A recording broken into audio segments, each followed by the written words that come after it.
பாகிஸ்தானில் சரப்ஜித் சிங் மறைவை தொடர்ந்து டெல்லியில் பாதுகாப்பு பலப்படுத்தப்பட்டுள்ளது. சரப்ஜித் சிங்கின் குடும்பத்தினரை மத்திய உள்துறை அமைச்சர் சுஷில் குமார் ஷிண்டே, காங்கிரஸ் துணைத் தலைவர் ராகுல் ஆகியோர் சந்தித்து ஆறுதல் கூறினர்.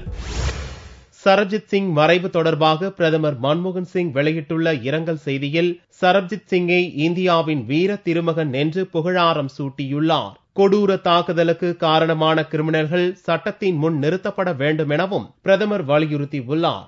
இந்திய அரசு, சரப்ஜித் சிங்கின் குடும்பத்தினர், பொதுநல அமைப்புகள் வலியுறுத்திய போதும் இந்த விவகாரத்தில் மனிதநேய அடிப்படையில் பாகிஸ்தான் முடிவெடுக்காதது வருத்தம் அளிப்பதாகவும் பிரதமர் மன்மோகன் சிங் தனது இரங்கல் செய்தியில் கூறியுள்ளார். பாரதிய ஜனதா சார்பில் லோக்சபா எதிர்க்கட்சித் தலைவர் சுஷ்மா சுவராஜ் வெளியிட்ட இரங்கல் செய்தியில் சரப்ஜித் சிங்கின் மரணம் கொடூரமான கொலை என்றும் இதுபோன்ற செய்கையை பண்பாடு மிக்க நாடுகள் ஒருபோதும் ஏற்காது என்றும் கூறியுள்ளார். வெளியுறவுத்துறை அமைச்சர் சல்மான் குர்ஷித் உள்ளிட்ட பல தலைவர்களும் இரங்கல் தெரிவித்துள்ளனர்.